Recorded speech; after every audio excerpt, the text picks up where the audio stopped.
Assalamualaikum. My name is Shoaib Ajmal and my roll number is SP21 RPH 030.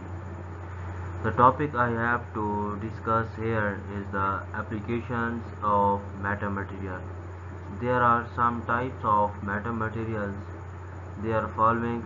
Number 1, metamaterial as antenna, metamaterial as absorber, metamaterial as superlens, metamaterial as clocks, and metamaterial as sensors. So here is number 1, metamaterial as an antenna. Metamaterial coating have been used to enhance the radiation and matching properties of electrically small electric and magnetic dipole antennas. Patch antenna, which is the form of one type of antenna with the metamaterial cover, have increased directivity.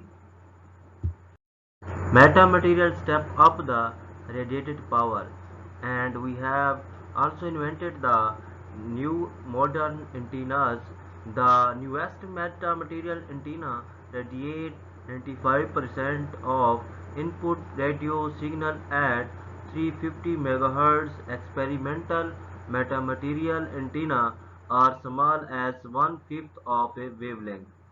Another type of antenna is flat horn antenna with flat aperture constructed of zero index metamaterial has advantage of improved directivity.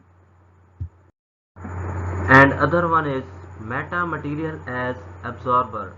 A near unit absorber is a device in which all incident radiation is absorbed at operating frequency, transmissivity, reflectivity, or scattering, and all other light propagation channels are disabled. Electromagnetic EM wave absorbs can be categorized into two types. Number one is resonant absorbers. Number two is broadband absorbers. Number one, resonant absorbers. Resonant absorbers have utilized for the most part multiple layers separated by a quarter of the operation wavelength, largely in the microwave range. The usefulness of absorbers in both improving radar performance and providing concealment against others' radars system was utilized as a military technique. Second one is broadband absorbers. One example of a broadband absorber is a geometric transition absorber. These devices are most commonly used in anechoic chambers. The idea is to create a slowly varying transition from free space into a lossy material using shapes such as pyramids or wedges loaded with lossy materials. The other one is metamaterial as superlens. Superlens uses metamaterials to go beyond the diffraction limit. It has resolution capabilities that go beyond ordinary microscopes. Conventional optical materials suffer a diffraction limit because only the propagating components are transmitted from a light source. The non-propagating components, the evanescent waves, are not transmitted. One way to improve the resolution is to increase the refractive index n is equal to C or V, but it is limited by availability of high index metamaterials. The road to superlens is its aptitude to significantly enhance and recover the evanescent waves that carry information at very small scales. No lens is yet able to completely reconstitute all the evanescent waves emitted by an object. Metamaterial as clocks. Metamaterial clocking is the usage of metamaterial in an invisibility cloak. This is accomplished by manipulating the paths traversed by light through a novel optical material.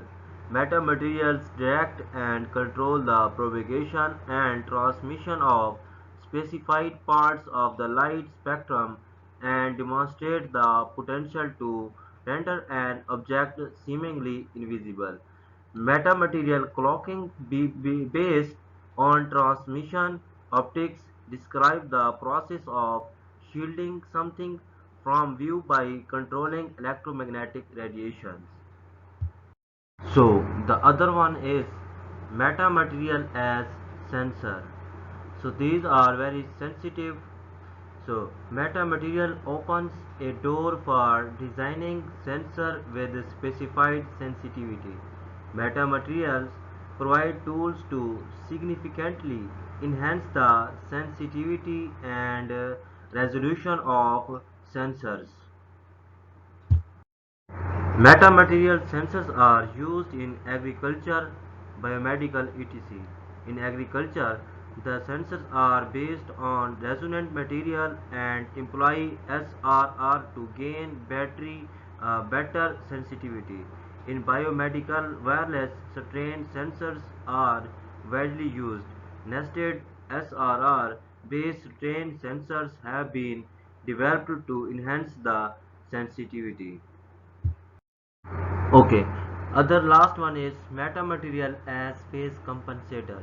Metamaterial act as a phase compensator when wave passes through a double positive DPS slab having positive phase shift while DNG slab has opposite phase shift. So when wave exits from a DNG slab, the total phase difference is equal to 0. We can see here from the figure E1, H1 are two waves. When these waves are passes from a compensator, after crossing this compensator, both waves becomes equal in phase difference. So there is no phase difference in between these two waves.